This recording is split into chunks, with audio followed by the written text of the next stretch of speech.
June 20, 2024, the day Venezuela realized it was no longer in control. Let me tell you about the moment Venezuela's leadership woke up to a reality they had spent years denying. It wasn't the kind of wake-up call you see in the movies: no explosions, no dramatic invasions, no tanks rolling across the border. It was quieter than that. More insidious. And far more effective. On that Thursday morning, Nicolas Maduro's inner circle gathered in the Miraflores Palace for what should have been a routine security briefing. Instead, they were handed a classified report that left them stunned. The details were sparse, but the implications were Venezuela's decades-long strategy of playing the US and its regional adversaries against each other had just collapsed. Not because of a military defeat, not because of a popular uprising, but because of something far more dangerous: a geopolitical ambush so well executed that even the most paranoid Chavistas hadn't seen it coming. I've spent the last 3 decades studying the intersection of Latin American politics, great power competition, and the quiet wars that never make the front page. And what happened in Venezuela last month isn't just another chapter in the country's long decline, it's a case study in how the rules of the game have changed. The US, China, and Russia aren't just competing for influence anymore. They're rewriting the playbook while the rest of the world scrambles to keep up. And Venezuela? It was the first major casualty of this new era. But here's the: if you've been following the news, you probably think this is just another story about sanctions, migration crises, or Maduro's latest crackdown on dissent. That's what they want you to believe. And that's exactly why you need to understand what really happened. The official what they want you to believe. The story, as it's being told in Washington and echoed by most Western media, goes something like: Venezuela, under Nicolas Maduro, has become a failed state, a narco-dictatorship propped up by Russian mercenaries and Chinese loans, while its people flee in record numbers. The US has tried everything: sanctions, diplomatic isolation, even a half-hearted attempt at regime change in 2019, but Maduro has clung to power through sheer brutality and the support of his foreign backers. Then, in early June, something shifted. A series of high-profile defections, including that of a top general, suggested that the regime's inner circle was finally fracturing. The US seized the moment, offering targeted sanctions relief to key figures in exchange for concessions. By mid-June, the narrative went: Maduro was on the ropes, his grip on power weaker than ever. The evidence seems compelling. The U.S. Treasury Department announced the lifting of sanctions on Venezuela's gold sector, a move framed as a carrot to encourage free and fair elections.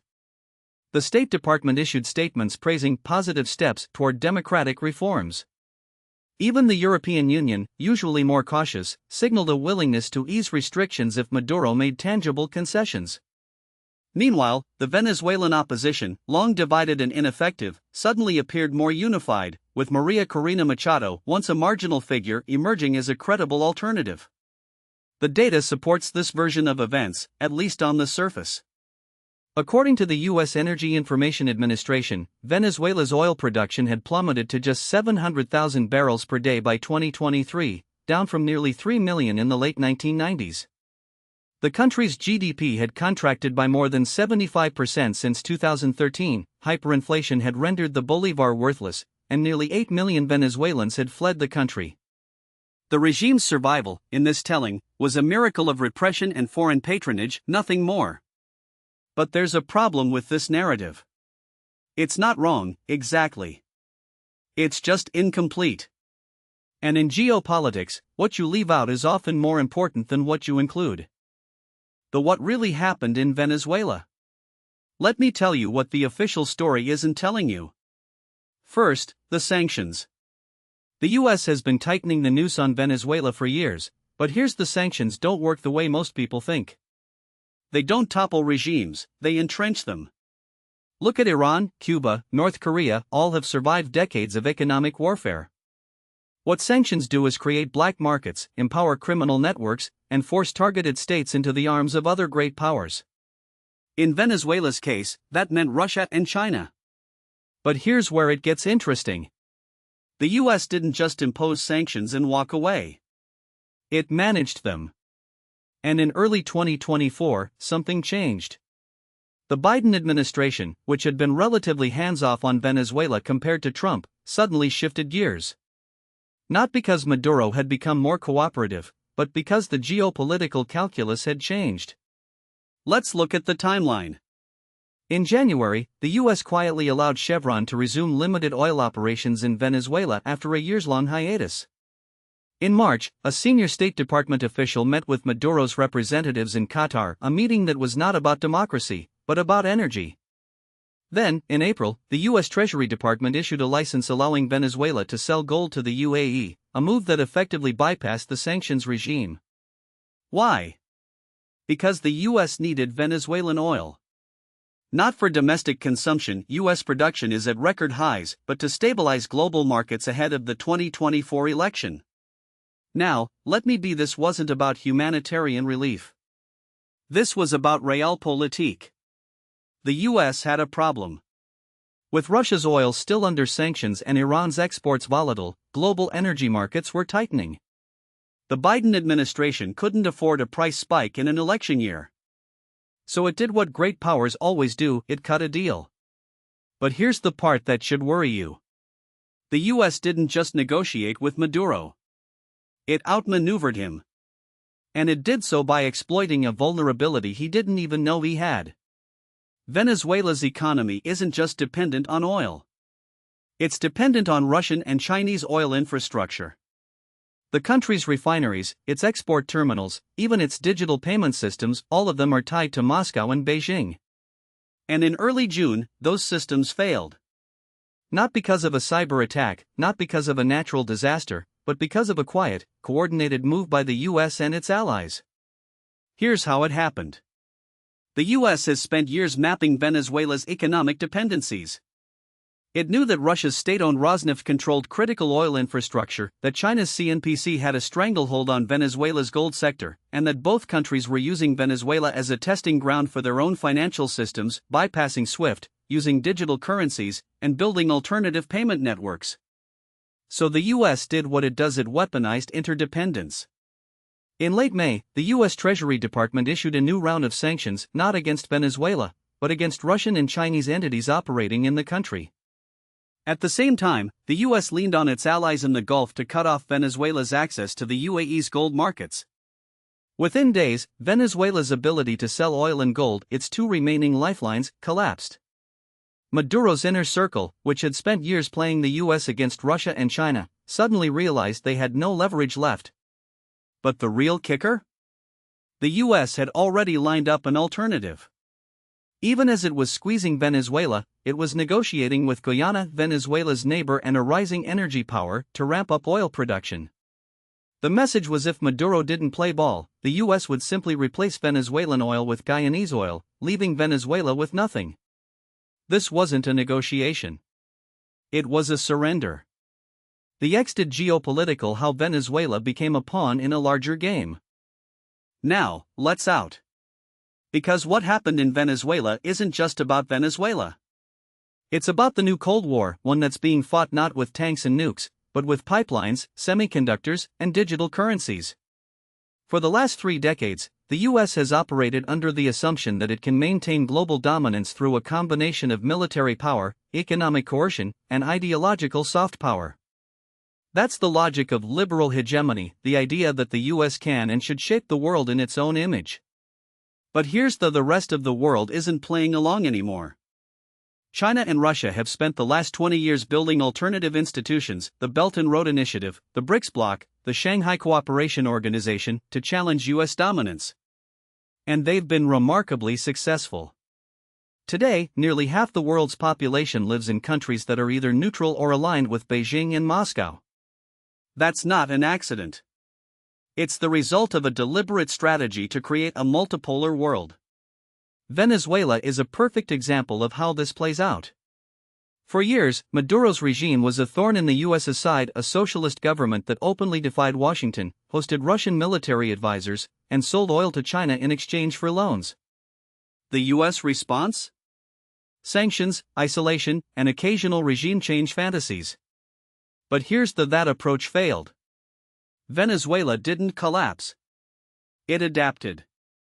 It became a hub for Russian Wagner Group mercenaries, a testing ground for Chinese digital currency, and a key node in the global shadow economy. So why did the U.S. suddenly change tactics in 2024? Because the rules of the game have changed. The US can't afford to fight every battle at once. It needs to pick its fights carefully. And right now, its biggest fights are with China and Russia, not Venezuela. That's why the US cut a deal with Maduro. Not because it suddenly cares about democracy, but because it needs Venezuelan oil to stabilize global markets while it focuses on bigger threats. It's the same reason the US has been quietly negotiating with Iran, the same reason it's turning a blind eye to Saudi Arabia's human rights abuses. The US is retrenching, prioritizing short-term stability over long-term values. But here's this strategy is unsustainable. Because every time the US cuts a deal with a dictator, it undermines its own credibility. And every time it prioritizes energy security over human rights, it loses moral authority. That's the paradox of American power in the 21st century. The more it tries to maintain global dominance, the more it erodes the very foundations of that dominance. The military and strategic. Why this isn't just about oil. Now, let's talk about the military dimension. Because while the media has focused on the economic aspects of this story, the strategic implications are far more dangerous. Venezuela is not just a failed state. It's a militarized failed state. And that makes it a potential flashpoint in ways that most people don't appreciate. For years, Russia has been using Venezuela as a forward operating base in the Western Hemisphere. It's deployed nuclear-capable bombers to the country, stationed Wagner Group mercenaries there, and even discussed the possibility of a permanent military base.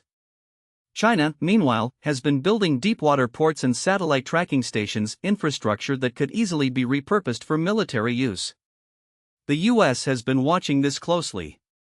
And in early 2024, it made a series of moves that should have set off alarm bells in Caracas and Moscow. First, the US reactivated the Fourth Fleet, a naval command that had been dormant since the Cold War, specifically to counter Russian and Chinese influence in Latin America.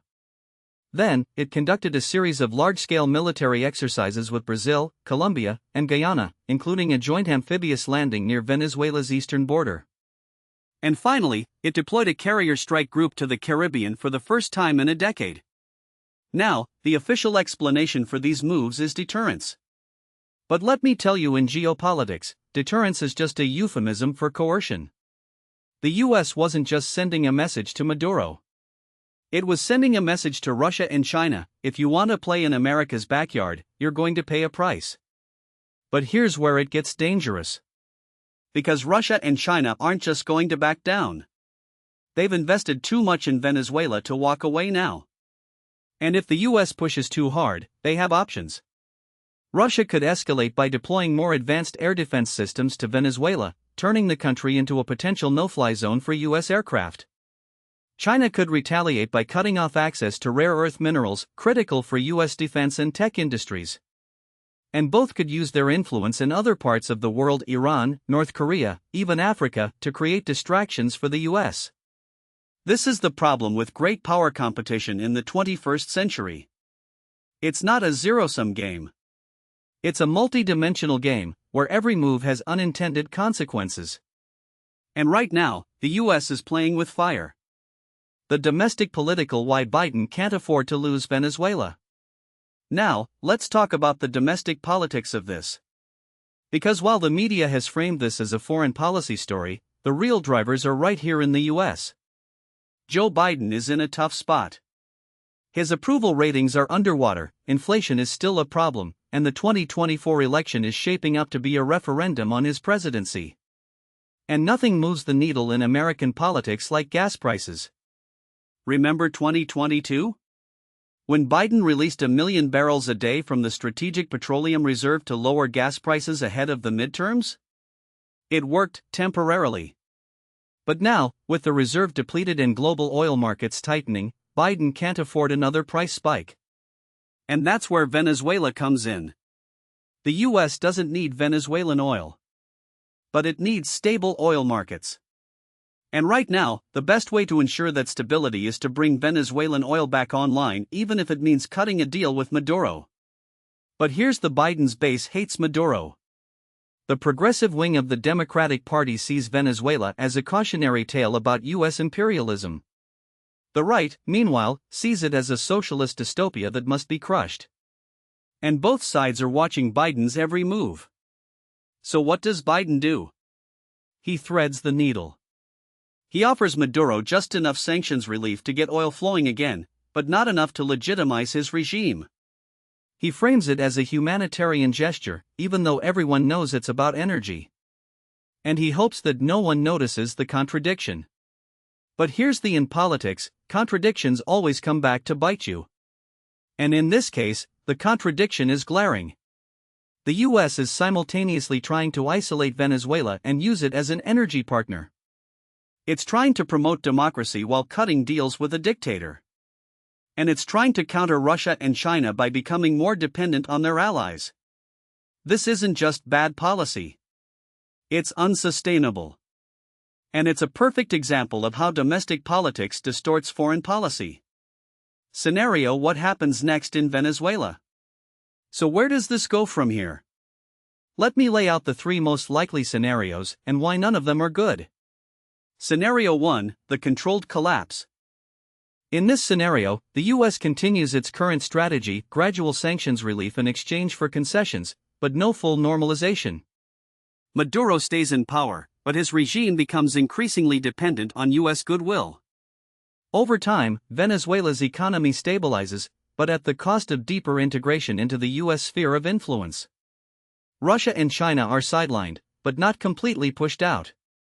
This is the least bad option for the US, but it's also the most unstable. Because Maduro isn't going to go quietly. He'll continue to play the US against Russia and China, creating constant friction. And the Venezuelan people? They'll still be trapped in a broken system. Scenario 2: the proxy war. This is the scenario that keeps me up at night. If Maduro feels cornered, he could lash out, not directly at the US, but through proxies. He could escalate tensions with Guyana over the Essequibo dispute, knowing that the US is treaty-bound to defend Guyana. He could allow Russia to deploy more advanced weapons systems to Venezuela, forcing the US to respond. And he could use his control over migration flows to create a crisis at the US border. This is how proxy wars start, not with a bang, but with a series of calculated provocations. And once they start, they're almost impossible to stop. Scenario 3: the Great Power Showdown. This is the worst-case scenario. If the US pushes too hard, Russia and China could decide that Venezuela is worth fighting for. Russia could deploy more Wagner Group mercenaries, turning Venezuela into a de facto Russian client state. China could ramp up its military presence, using its ports and tracking stations to project power into the Caribbean. And the US? It would have no choice but to respond. This is how you get a Cuban Missile Crisis 2.0, not over nukes, but over oil, migration, and regional dominance. And unlike in 1962, the stakes would be even higher, because the world is far more interconnected and far more volatile than it was 60 years ago. None of these scenarios are good. But here's the US has backed itself into a corner. It can't afford to let Venezuela collapse completely, because that would destabilize the region. But it can't afford to fully normalize relations with Maduro, because that would undermine its moral authority. So it's stuck in a holding pattern, hoping that anything will break its way. The grand strategy: why the US is losing the 21st century. Now, let's talk about the bigger picture. Because what's happening in Venezuela isn't just about Venezuela. It's about the decline of American power. For the last 30 years, the US has operated under the assumption that it can shape the world in its own image. That's the logic of liberal hegemony, the idea that the US can and should use its power to spread democracy, free markets, and human rights. But here's the world doesn't want to be shaped in America's image anymore. China and Russia have spent the last 2 decades building an alternative world order, one that doesn't require American approval. And Venezuela is just one piece of that puzzle. Let me explain why this matters in ways that most analysts still refuse to acknowledge. The uncomfortable truth is that the US foreign policy establishment is still fighting the last war. They see Venezuela through the lens of the Cold War, as if this were just another Cuba, a rogue state that can be contained with sanctions and occasional covert action. But that's not what's happening here. Venezuela isn't a Soviet client, it's a node in a much larger network of resistance to American hegemony. And that network is growing faster than Washington can keep up. Now, what most people don't realize is how systematically China and Russia have been chipping away at U.S. influence in Latin America. Since 2005, China's trade with the region has grown from $50 billion to over $450 billion annually. That's not just commerce, that's leverage. When Argentina defaulted in 2020, it wasn't the IMF that bailed them out, it was China, with a $17 billion currency swap. When Ecuador needed infrastructure, it didn't turn to the World Bank, it turned to Beijing, which now controls 90% of the country's oil exports.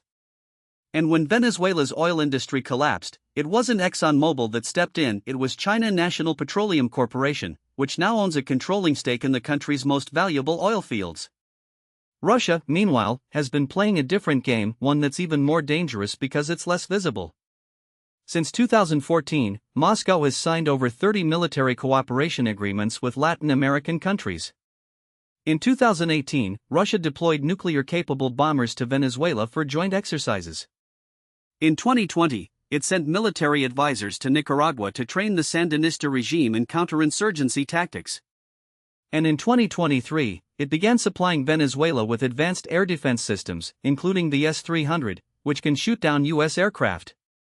None of this is accidental. It's a deliberate strategy to create a military footprint in America's backyard, one that forces the U.S. to divide its attention between Europe, the Middle East, and its own hemisphere. Here's the part that should keep U.S. strategists up: Venezuela is the weakest link in this chain, but it's also the most important. If the U.S. loses Venezuela, it doesn't just lose access to oil or a foothold in the Caribbean. It loses the ability to dictate the rules of the game in its own neighborhood. And once that happens, the dominoes start falling. Bolivia, Nicaragua, even Mexico, all of them will start hedging their bets, looking to Beijing and Moscow for protection. That's how you go from being a superpower to being just another player in a multipolar world. But the real danger isn't just military or economic, it's ideological. The U.S. has spent decades selling the world on the idea that liberal democracy is the only legitimate form of government. But what happens when that narrative collapses? What happens when countries like Venezuela, with their hybrid regimes, part authoritarian, part populist, part kleptocratic, prove that you can defy the U.S. and still survive? That's the nightmare scenario for Washington. Because if Venezuela succeeds in breaking free from U.S. pressure, it doesn't just embolden Maduro, it emboldens every other leader who's ever wanted to thumb their nose at the West. Let's talk about the military implications, because this is where things get really ugly. The U.S. Southern Command has been warning for years about the growing Russian and Chinese presence in the region, but no one in Washington seems to be listening. In 2021, Admiral Craig Fowler, then the head of Southcom, testified before Congress that Russia was using Venezuela as a staging ground for intelligence operations against the U.S. He wasn't exaggerating. In 2019, the U.S. expelled 2 Russian diplomats from the UN after they were caught running a spy ring out of Venezuela. In 2020, the FBI arrested a Venezuelan intelligence officer in Miami who was allegedly working with Russian agents to infiltrate U.S. military bases. And in 2023, the Pentagon confirmed that Russian Wagner Group mercenaries had been spotted in Venezuela, training local forces in urban warfare tactics. Now, here's the: none of this is happening in a vacuum. Russia and China are coordinating their efforts in ways that the U.S. is struggling to counter. In 2022, China and Russia held joint naval exercises in the Pacific, but they also conducted separate drills with Venezuela in the Caribbean. The message was: if the U.S. tries to isolate Venezuela, it won't just be facing one adversary, it'll be facing 2. And that's before you even factor in Iran, which has been quietly extending its influence in the region through Hezbollah cells and oil for arms deals with Venezuela. So what does the U.S. do? The Biden administration has tried to thread the needle, imposing sanctions on Maduro while also offering him incentives to hold elections. But that's not a strategy, that's a holding pattern. And holding patterns don't work when your adversaries are playing for keeps. The hard truth is that the U.S. has 2 bad options in Venezuela. It can double down on regime change, which risks triggering a wider conflict with Russia and China. Or it can accept Maduro's rule, which would be a humiliation on the scale of the Bay of Pigs. Neither option is palatable, which is why Washington keeps kicking the can down the road. But here's the thing about eventually, you run out of road. And when that happens, the US is going to have to make a choice. Does it treat Venezuela as a rogue state that needs to be contained? Or does it treat it as a sovereign country that's entitled to its own alliances, even if those alliances are with America's enemies?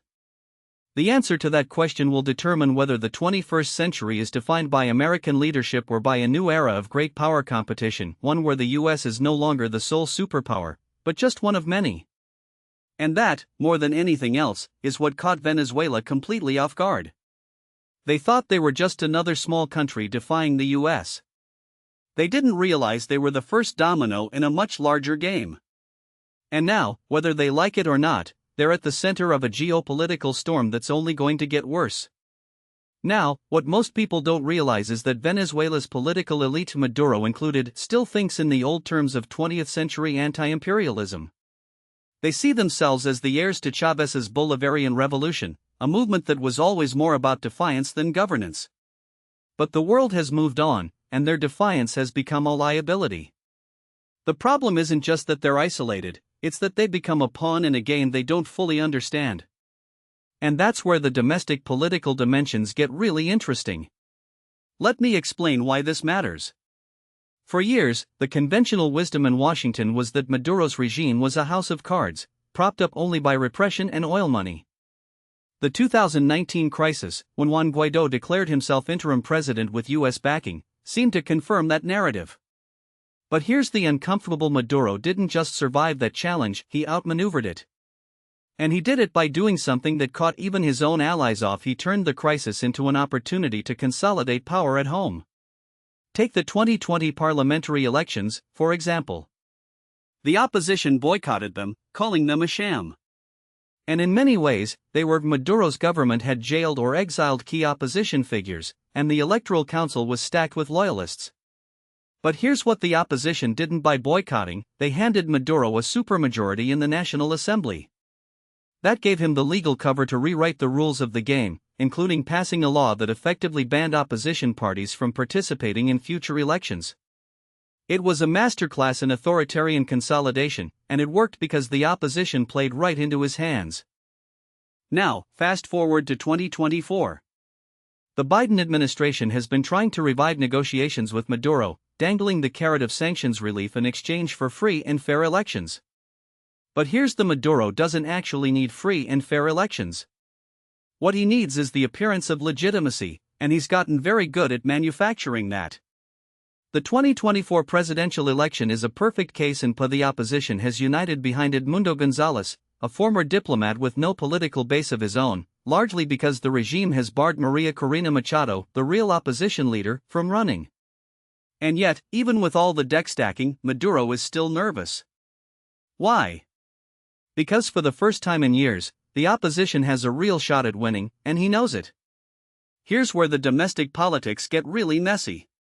Maduro's base isn't what it used to be. The Chavista coalition that brought Chavez to power in 1998 was a broad tent: workers, the poor, the military, even some middle-class voters who believed in his anti-corruption message. But today, that coalition is fractured. The military, which has always been the backbone of the regime, is restless. There have been at least 3 major coup attempts since 2018, including one in 2020 that involved active duty officers. The economy is in shambles, inflation is still running at over 200% annually, and the oil sector, once the lifeblood of the country, is a shadow of its former self. PDVSA, the state oil company, is producing less than 800,000 barrels a day, down from over 3 million in the late 1990s. And yet, Maduro has managed to hold on. How? By playing different factions against each other. The military, for instance, has been given control over key sectors of the economy, from food imports to gold mining. The so-called Cartel of the Suns, a network of military officers involved in drug trafficking, has become one of the most powerful forces in the country. Meanwhile, the civilian wing of the regime, led by figures like Diosdado Cabello, has been sidelined. Maduro has even allowed some economic liberalization, like the partial dollarization of the economy, to keep the private sector from completely collapsing. It's a delicate balancing act, and it's one that could unravel at any moment. Now, let's talk about the opposition. For years, they've been their own worst enemy. Infighting, ego clashes, and a refusal to accept past defeats have made them easy prey for Maduro's divide and rule tactics. But something has changed in the last year.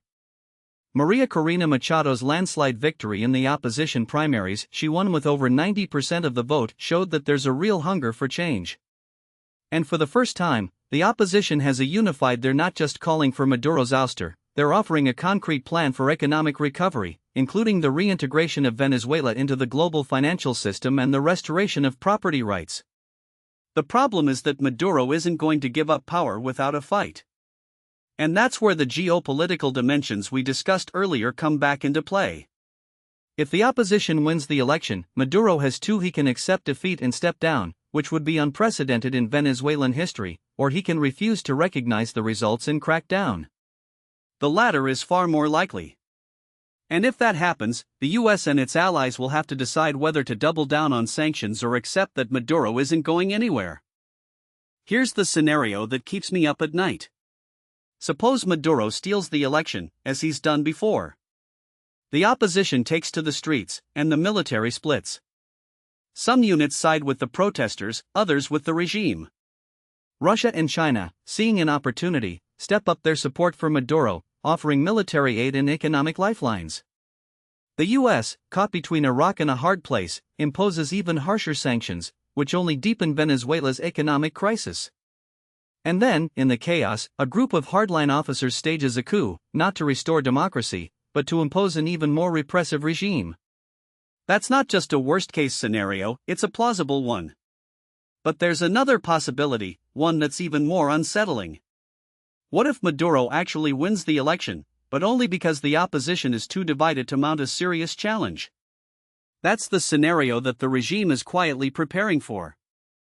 They've already started purging the military of potential dissidents, and they've been ramping up their propaganda machine to discredit the opposition. If Maduro pulls off another victory, even a tainted one, it will be a devastating blow to Venezuela's democratic movement. And it will send a message to the rest of that authoritarianism can survive, even in the face of economic collapse and international isolation. So where does that leave us? The uncomfortable truth is that Venezuela is no longer just a domestic crisis, it's a geopolitical test case. If Maduro survives, it will embolden other authoritarian regimes, from Nicaragua to Belarus, to defy the West. If he falls, it will send a signal that even the most entrenched dictatorships can be toppled. But the real question is whether the US and its allies are prepared to deal with the consequences of either outcome. And that's the thing about Venezuela. It's not just a country, it's a warning. A warning about what happens when a regime loses touch with reality, when it mistakes defiance for strength, and when it becomes a pawn in someone else's game. The world is watching. And the next move could change everything. Now, what most people don't realize is that Venezuela's crisis isn't just about Maduro, it's about the failure of an entire geopolitical playbook. For decades, the US and its allies have operated under the assumption that economic pressure, diplomatic isolation, and the occasional covert nudge would be enough to force regimes like this to bend. But Venezuela has exposed the limits of that strategy. Sanctions, for all their moral appeal, have become a blunt instrument, one that often punishes the wrong people while leaving the regime's inner circle untouched. The U.S. Treasury's own data shows that between 2017 and 2023, Venezuela's oil exports to China and India, both of which have ignored U.S. sanctions, actually increased, even as the country's GDP collapsed by nearly 75%. That's not a policy failure, that's a systemic one. Let me explain why this matters beyond Venezuela's borders. The Maduro regime has survived not because it's strong, but because it's adaptable. It has learned to play the great powers against each other, leveraging Russia's military support, China's economic lifelines, and even Iran's shadow trade networks to stay afloat. In 2020, when the U.S. indicted Maduro on drug trafficking charges, Moscow responded by sending in Wagner Group operatives to train Venezuelan forces. When the U.S. tightened sanctions on Venezuela's oil sector, Beijing quietly increased its purchases, rerouting shipments through Malaysia and Singapore to avoid detection. This isn't just survival, it's a masterclass in authoritarian resilience. And it's a model that other regimes, from Syria to Myanmar, are studying closely. Here's the uncomfortable: the West's approach to Venezuela has been reactive, not strategic. The Biden administration, like its predecessors, has oscillated between half-hearted engagement and punitive measures, never committing to a clear endgame. In 2022, the U.S. briefly eased sanctions in exchange for electoral concessions, only to reimpose them when Maduro backtracked. That kind of whiplash diplomacy doesn't just fail, it signals weakness. And in geopolitics, weakness is an invitation. So what are the alternatives? The first, and most obvious, is to double down on the current: more sanctions, more diplomatic pressure, more hope that the regime will collapse under its own weight. But as we've seen, that's a losing bet. The second option is to accept that Maduro isn't going anywhere and try to negotiate a managed transition, something akin to the South African model, where the ruling party gradually ceded power in exchange for guarantees. That would require the US and its allies to offer real incentives, like sanctions relief and debt restructuring, in exchange for free and fair elections. But here's the: Maduro has no incentive to negotiate if he believes he can win through repression. And the opposition, fractured and demoralized, isn't in a position to force his hand. The third option is the most radical and the most dangerous.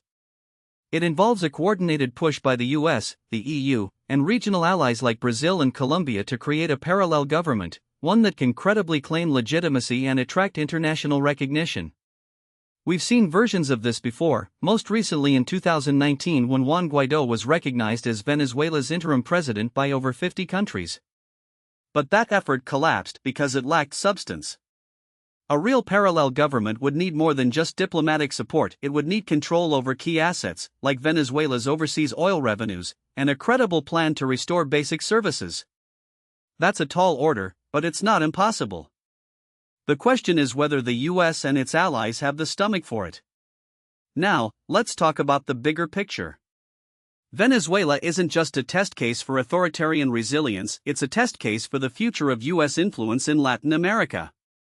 For decades, Washington has treated the region as its backyard, assuming that its economic and military dominance would ensure compliance. But that assumption is crumbling. China has become the largest trading partner for most South American countries, and Russia has deepened its military ties with regimes like Nicaragua and Cuba. If the US can't even manage a crisis in its own hemisphere, what does that say about its ability to compete globally? Here's where things get really interesting. The real wildcard in Venezuela isn't Maduro, it's the Venezuelan people. For years, we've assumed that economic collapse would inevitably lead to regime change. But what if it doesn't? What if, instead of rising up, the population simply adapts, finding ways to survive in a broken system? That's already happening. The UN estimates that over 7 million Venezuelans have fled the country since 2015, creating one of the largest refugee crises in the world. Those who remain have learned to navigate a shadow economy where the dollar circulates alongside the bolivar, where remittances from abroad keep families afloat, and where the state is both omnipresent and irrelevant. That's not resistance, it's resignation.